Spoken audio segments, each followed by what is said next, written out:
The wind cut through the night like a knife, and Nina pulled her thin cardigan tighter around her scrubs. It didn't help much.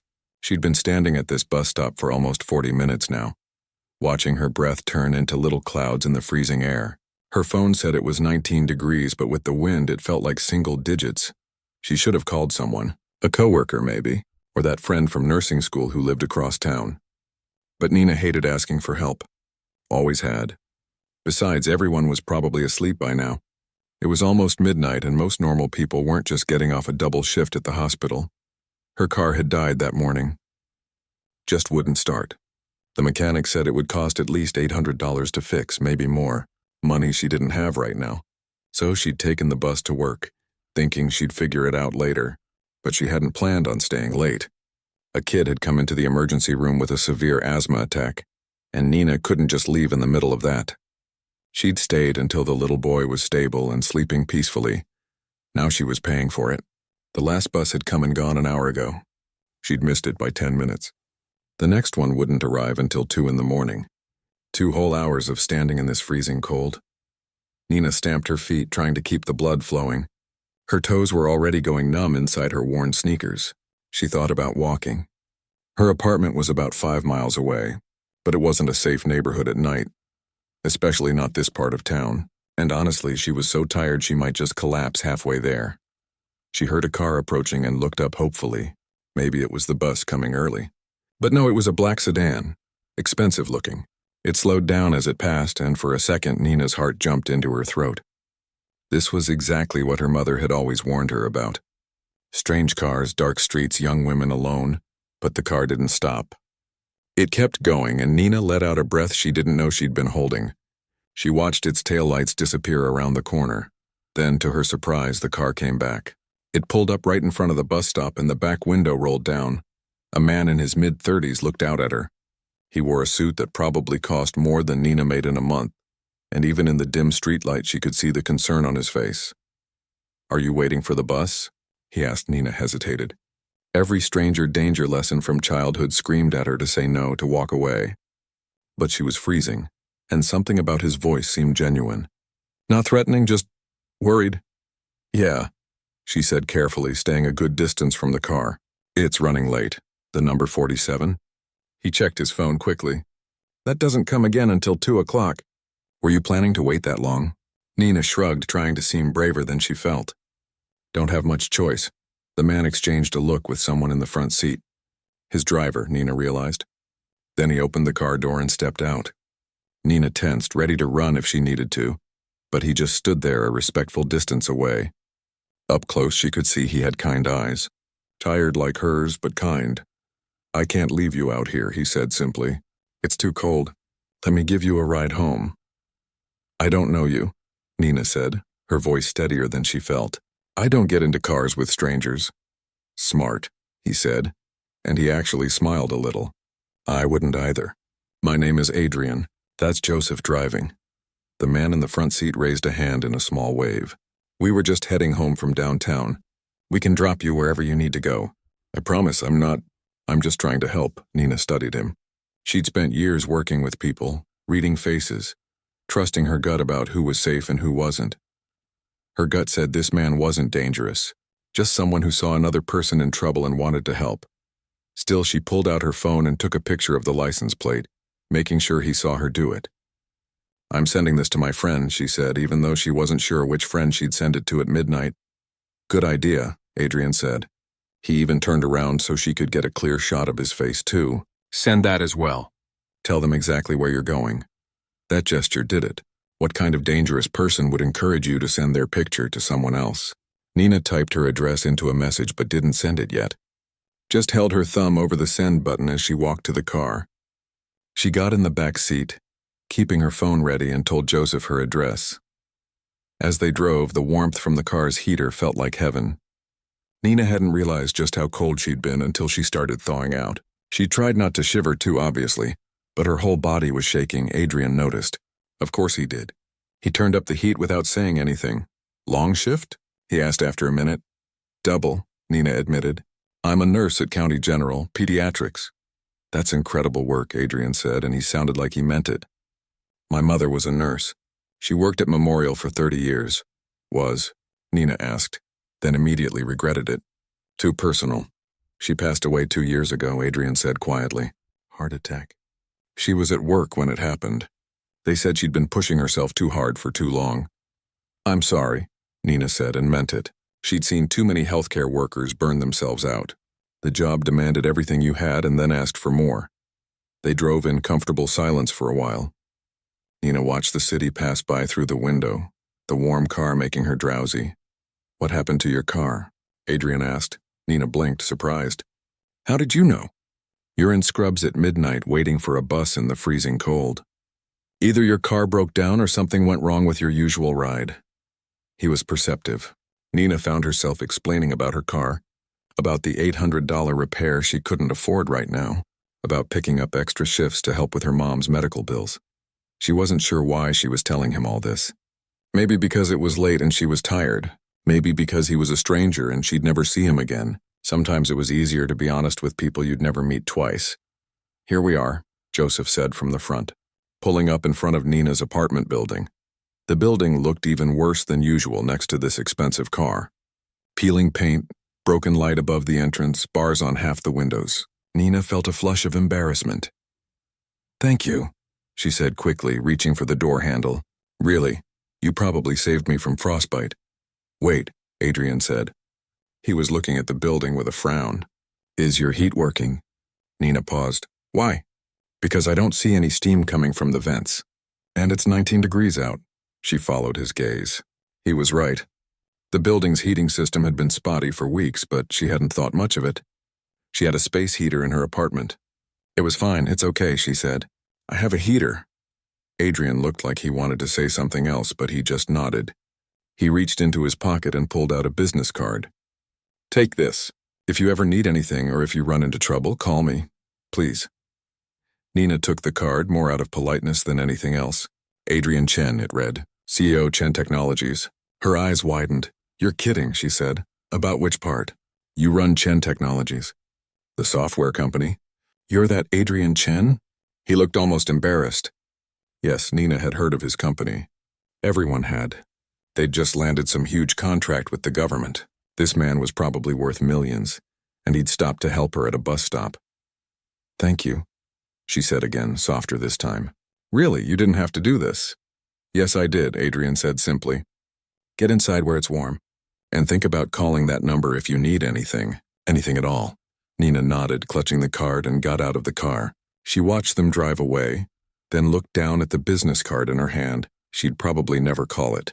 People like him didn't really mean it when they said things like that. It was just something nice people said. But as she climbed the stairs to her freezing apartment, she slipped the card into her pocket anyway. Just in case. Nina's apartment was freezing. Not just cold, but actually freezing. She could see her breath inside her own living room. The space heater she'd been relying on had finally given up. And when she checked the building's radiator, it was stone cold. That had been 3 days ago. 3 days since the night at the bus stop. 3 days of wearing 2 sweaters to bed and waking up with a sore throat that was getting worse by the hour. She'd called her landlord 7 times. He hadn't called back once. The building superintendent just shrugged and said he was waiting for parts. In this cold? They'd be waiting for weeks, maybe months. Other tenants were complaining too, but nobody seemed to care. Nina wrapped herself in a blanket and tried to drink her tea, but her hands were shaking. Not from the cold this time. She was pretty sure she was running a fever. Great. Just what she needed. She couldn't afford to miss work. Not with the hours she'd already committed to. Not with her mom's medical bills still piling up. Her phone rang. Unknown number. She almost didn't answer, but something made her pick up. Hello? Nina? The voice was familiar, though she couldn't quite place it. This is Adrian. Adrian Chen, from the other night? Nina sat up straighter, surprised. Oh, hi, I didn't expect to hear from you. I hope this isn't weird, he said quickly. I got your number from the hospital directory. I called to make a donation to the pediatric ward, and I asked if I could get in touch with you to thank you properly for your work that night. They said it was okay to pass along your contact information. That was a lot of effort just to say thank you. Nina felt a strange flutter in her chest. You didn't have to do that. The donation, I mean. Or call. I wanted to, Adrian said. Actually, I wanted to ask if you got your car fixed.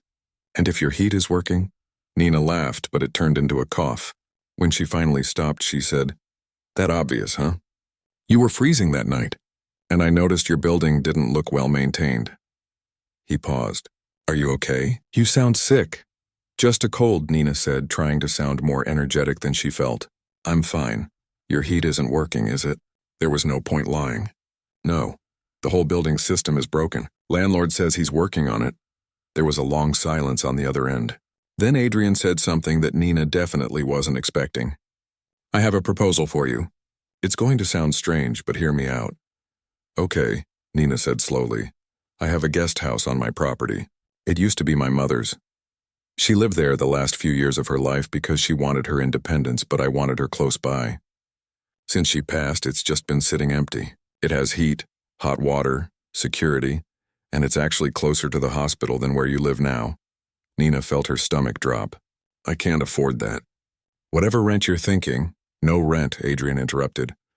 I'm not trying to be a landlord. The place is just sitting there, costing me money and utilities anyway. You'd actually be doing me a favor. The pipes need to run, the heat needs to stay on, and honestly it bothers me that it's empty while my mother's things are still there. Having someone there, someone who reminds me of her, it would mean something. I don't understand, Nina said. Why would you do this? She heard him take a breath. Because I watched my mother work herself to death helping other people. She came home exhausted every single night and she never complained, not once. When she died, I realized she'd spent her whole life taking care of everyone else and no one had really taken care of her. You remind me of her. The way you stayed late for that kid even though you were exhausted. The way you were trying to tough it out in the cold rather than ask for help.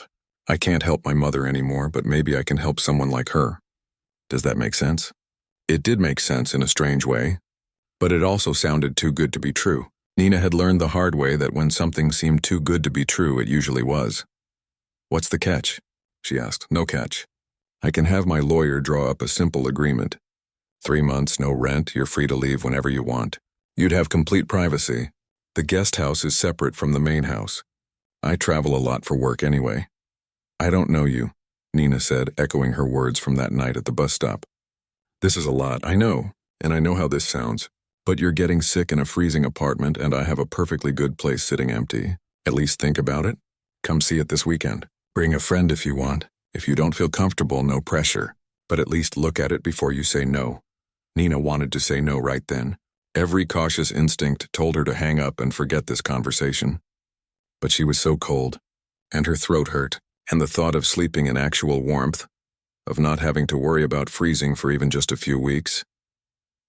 I'll think about it, she said finally. That's all I'm asking. I'll text you the address. Come by Saturday afternoon.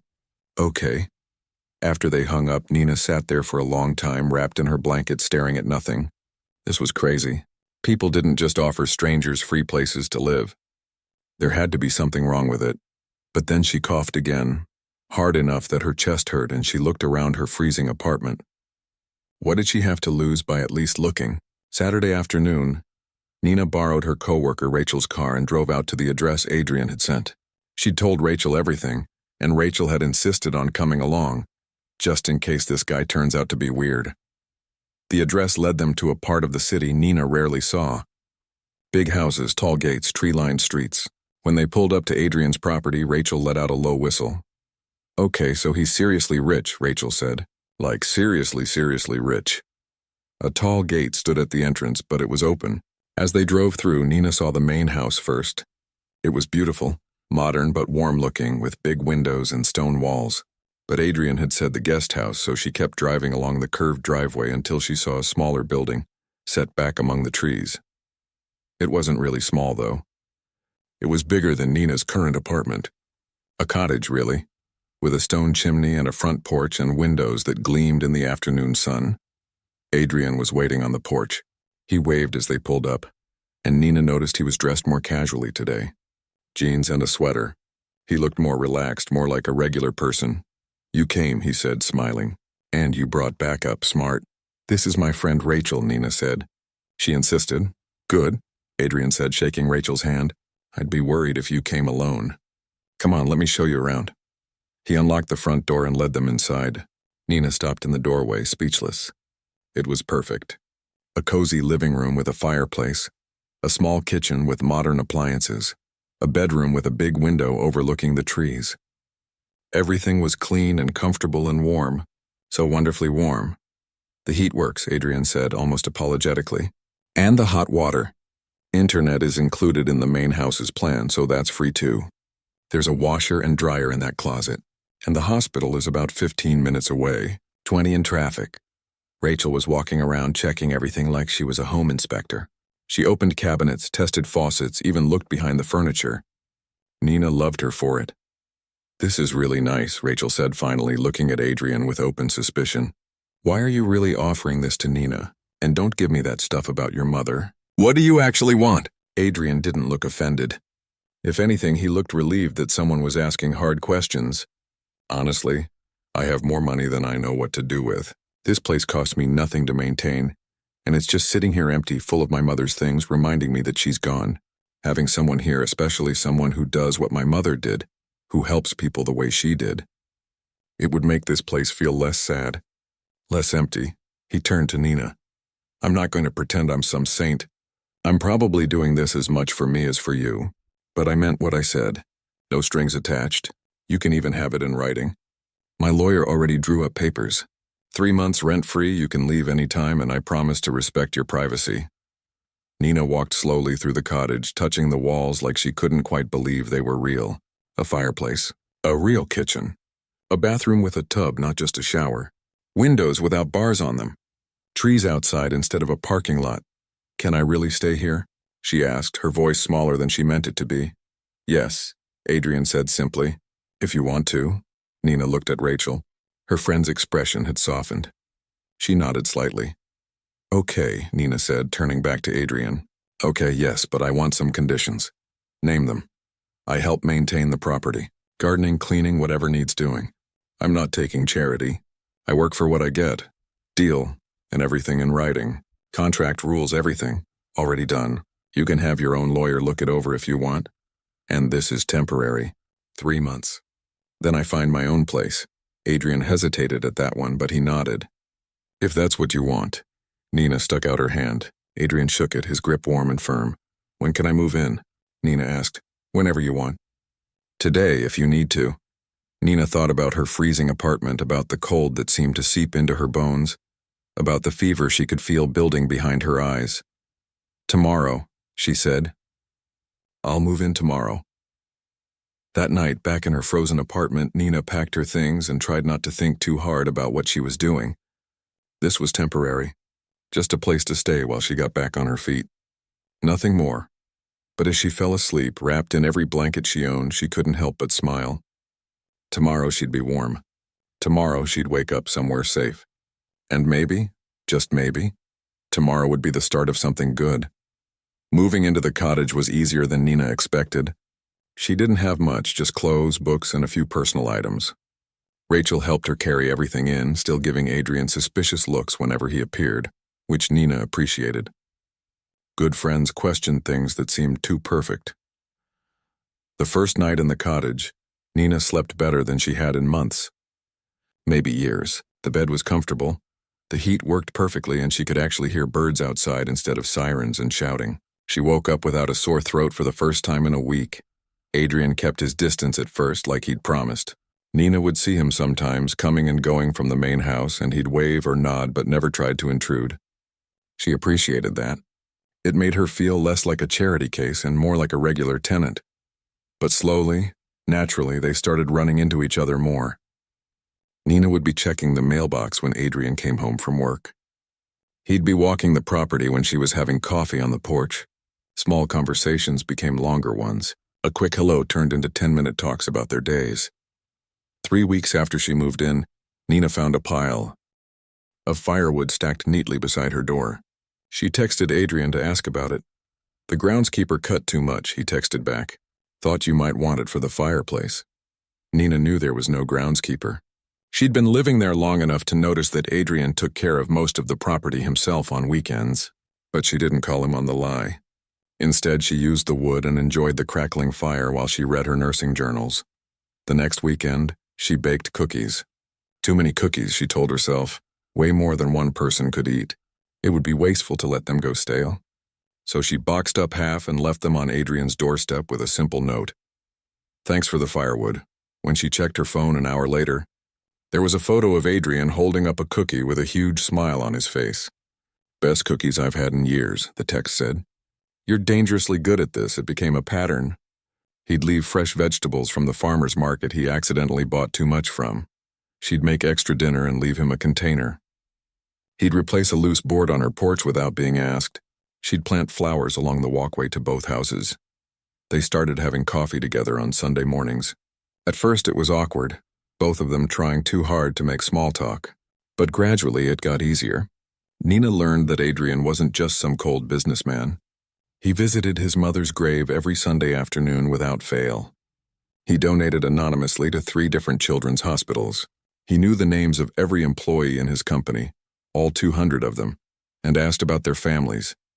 Adrian learned that Nina had given up her dream of medical school to take care of her sick mother. She didn't regret it, she told him, but sometimes she wondered what might have been. She loved being a nurse, though, especially working with kids. They were honest in a way adults weren't. When they hurt, they cried. When they felt better, they smiled. No pretending, no hiding. You would have made an amazing doctor, Adrian said one morning, watching her talk about a particularly difficult case. You still could, you know. Medical school isn't age-restricted, Nina laughed. Yeah, with what money? And what time? I can barely keep up with my shifts as it is. There are programs, scholarships. My company has an education fund for employees' families. Well, we could extend that. No, Nina said firmly. I appreciate it, Adrian. I really do. But I can't let you pay for something like that. This cottage is already more than enough. He backed off, but she could see he wanted to argue. That was the thing about Adrian, Nina was learning. He was a problem solver. He saw something that needed fixing, and he wanted to fix it. It came from a good place, but sometimes Nina had to remind him that she wasn't a problem to be solved. A month into living at the cottage, something happened that changed everything. Adrian's niece, a little girl named Lily, who was 7 years old, got sick. Really sick. Pneumonia. And it wasn't responding to the usual antibiotics. She ended up at County General, in the pediatric ward. Nina was working that night when the little girl came in. She didn't know it was Adrian's niece at first. Just another scared kid with worried parents. But when Nina walked into the room to do her initial assessment, she saw Adrian sitting in the corner looking more frightened than she'd ever seen him. Adrian, she said, surprised. Nina. He stood up quickly. This is Lily, my brother's daughter. She can't breathe right. She's so scared. Nina switched into work mode immediately. She smiled at Lily, who was crying and clutching a stuffed bunny. Hey there, sweetie. I'm Nina. I'm going to help you feel better, okay? Can you tell me about your bunny? What's their name? Mr. Hop, Lily whispered between coughs. Mr. Hop is very cute. Does he like adventures? Lily nodded slightly. Well, Mr. Hop and I are going to go on an adventure to make you feel better, but I need you to be brave for me. Can you do that? While Nina talked to Lily in a gentle, calm voice, she was working. Checking vitals, listening to lungs, preparing for the doctor's examination. She made everything seem like a game, like an adventure, and slowly, Lily stopped crying. She was still scared, still sick, but not panicking anymore. The doctor came in and confirmed it was pneumonia. They'd need to keep Lily overnight, maybe longer, with IV antibiotics and oxygen. It was serious, but treatable. Lily would be okay, but Lily didn't want her parents to leave. She didn't want Adrian to leave. She was terrified of being alone in the hospital. So Nina stayed. She wasn't assigned to that room, but she checked on Lily every chance she got. She brought coloring books from the nurses' station. She told funny stories about the things doctors and nurses did when patients weren't looking. She made Lily laugh even while she was hooked up to machines. Adrian watched all of this from his chair in the corner. Nina could feel his eyes on her, but she was too focused on Lily to think about what that meant. Around 3 in the morning, Lily finally fell asleep. The oxygen was helping, her fever was coming down, and she looked peaceful for the first time all night. Nina checked her IV one more time, tucked Mr. Hop under Lily's arm, and slipped quietly out of the room. Adrian followed her into the hallway. Thank you, he said, and his voice was rough with emotion. You didn't have to do all that. Yes, I did, Nina said simply. That's my job. No, Adrian said. Your job is to monitor vitals and administer medication. What you did in there, that was something else. You made her feel safe. You made all of us feel safe. Nina felt her cheeks warm. She's a sweet kid. And she was terrified. Nobody should be terrified and alone, especially not a 7-year-old. You're amazing at this, Adrian said. Watching you work? I get it now. Why you chose nursing over medical school. You don't just treat symptoms. You treat people. You make them feel human even when they're at their worst. Nina didn't know what to say to that. She'd never thought of her work that way. She just did what needed doing. Go home, she told Adrian gently. Get some sleep. Lily's stable now. She'll be okay. Will you be here tomorrow? I'm on shift until 7. I'll check on her. Thank you, Adrian said again. Then before Nina could react, he hugged her. It was quick, brief, just a moment of gratitude and relief. But Nina felt the warmth of it long after he let go. After that night, something shifted between them. Adrian looked at her differently. Nina caught him watching her sometimes, and when their eyes met, he didn't look away. They started spending more time together. He'd bring dinner to the cottage and they'd eat together, talking for hours about everything and nothing. She'd text him funny things that happened at work, and he'd send her photos of interesting things he saw during his business trips. Rachel noticed. Of course she did. You like him, she said one day when they were having lunch. He's nice, Nina said carefully. Nice? Girl, the man practically worships the ground you walk on. And don't tell me you haven't noticed. Nina had noticed. She'd also noticed the women in Adrian's world. She'd seen photos of charity galas he attended, surrounded by beautiful women in designer dresses. Women who knew which fork to use at fancy dinners. Women who probably hadn't worked a double shift in their lives. We're from different worlds, Nina said quietly. He's a CEO. I'm a nurse who couldn't even afford to fix her car. So what? He doesn't care about that. Maybe he should. But Rachel was right about one thing. Nina did like him. More than liked him. And that was starting to scare her. The fear got worse when she overheard a conversation she wasn't meant to hear. Adrian was having dinner at the main house with some business associates. Nina was in the cottage, but her window was open and voices carried across the lawn. I heard you have someone living in the guest house, a woman's voice said. Is it serious? She's a friend, Adrian's voice replied.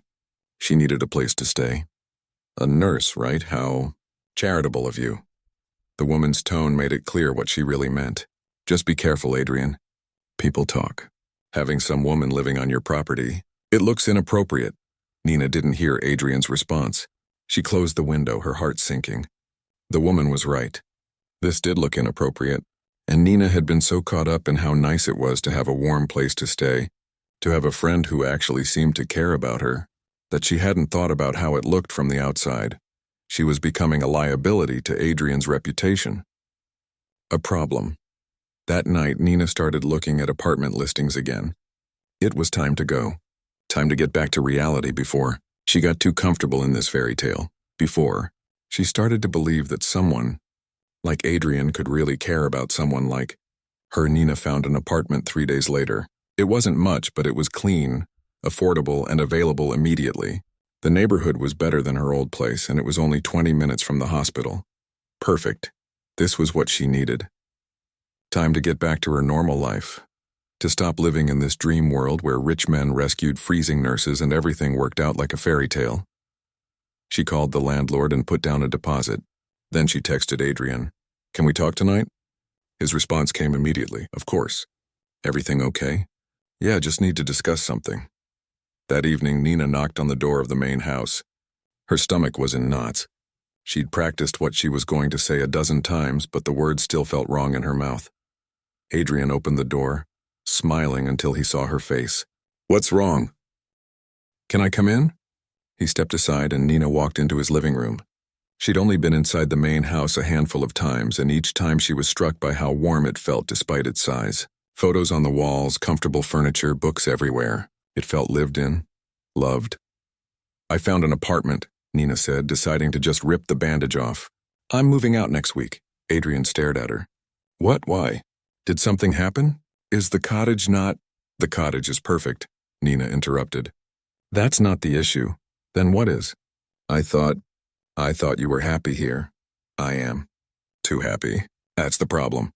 Nina wrapped her arms around herself. Adrian, I've been here almost 3 months. This was supposed to be temporary, remember? I was supposed to save up and find my own place. Well, I've saved up. It's time. But you don't have to leave, Adrian said, and she could hear the confusion in his voice. Stay as long as you need. There's no rush. There is, though. I heard what that woman said at your dinner party, about how it looks inappropriate that I'm living here. She's right. People are probably talking. I don't want to be the reason people gossip about you. Adrian's expression darkened. You heard that? Nina, that woman doesn't know what she's talking about. I don't care what people think, but you should care. You have a business to run, a reputation to maintain, and I'm just... Nina trailed off, struggling for words. I'm just someone you picked up at a bus stop because you felt sorry for me. Is that really what you think? Adrian asked quietly. That I did this out of pity? Didn't you? The question hung in the air between them. Adrian ran a hand through his hair, clearly frustrated. At first, maybe. I saw someone in trouble and I wanted to help. But Nina, it stopped being about that a long time ago. You must know that. What is it about then? You really don't know? Adrian took a step closer. Nina, you're the best part of my day. Coming home and seeing lights on in the cottage, knowing you're there, having coffee with you on Sunday mornings, hearing about your work, your life, the way you laugh at my terrible jokes, the way you actually listen when I talk about things that matter. You've changed everything. Nina felt her heart hammering in her chest. Adrian, don't what? Tell you the truth? I care about you. More than I should, probably. More than I meant to. And I thought maybe you felt the same way. That's exactly why I need to leave, Nina said, and she hated how her voice shook. Because I do feel the same way, and that's terrifying. Look at us, Adrian. Really look.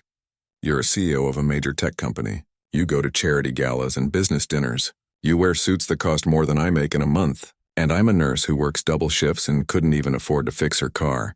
We're from completely different worlds. So what? Adrian said, his voice rising slightly. Why does that matter? Because it does. Because eventually you'll realize that I don't fit into your life. I don't know how to act at fancy dinner parties. I don't have the right clothes or the right education or the right anything. And when your friends and business associates keep making comments about the inappropriate nurse living on your property, you'll start to wonder if they're right. That's not going to happen. You don't know that, Nina said. And I can't. I can't stick around and wait for it to happen. I can't watch you slowly realize that I'm not enough. That I'll never be enough for someone like you. It'll hurt too much. Not enough? Adrian looked genuinely shocked. Nina, you're one of the most incredible people I've ever met. You save children's lives. You make people feel safe when they're terrified. You gave up your own dreams to take care of your mother. You're kind and smart and so damn strong. How could you possibly think you're not enough? Because I'm not like the women in your world, Nina said, and now she was crying, which she hated. I saw the photos from that gala last month. All those beautiful women in their expensive dresses. That's your world, Adrian. Not someone who smells like hospital disinfectant and eats ramen for dinner because it's cheap. Those women are boring, Adrian said flatly. They talk about stock portfolios and vacation homes. They care about being seen at the right parties, knowing the right people. Not one of them has ever asked me a real question about anything that matters. Not one of them has ever made me laugh the way you do, or made me think the way you do, or made me want to be better the way you do. That doesn't change the fact that I don't belong in that world. Then maybe I don't want to be in that world either. They stared at each other, both breathing hard, both emotional in a way that felt too raw, too real. I already signed the lease, Nina said finally, wiping her eyes. I put down a deposit. I'm moving out next Friday. Adrian's shoulders slumped. If that's what you really want, I won't stop you. But Nina, please, don't leave because you're scared of what might happen. Don't leave because you think you're not good enough, because that's the furthest thing from the truth. I have to, Nina whispered. I'm sorry. She left before he could say anything else. Back in the cottage, she cried harder than she had in years. This was the right decision, the smart decision, the safe decision. So why did it feel like the worst mistake of her life? The next few days were awful. Nina avoided Adrian as much as possible, and he seemed to be doing the same. She'd see him leaving for work early in the morning, coming home late at night. No more Sunday morning coffee, no more casual conversations, just silence. She started packing her things, and every item she put in a box felt like a goodbye to something precious.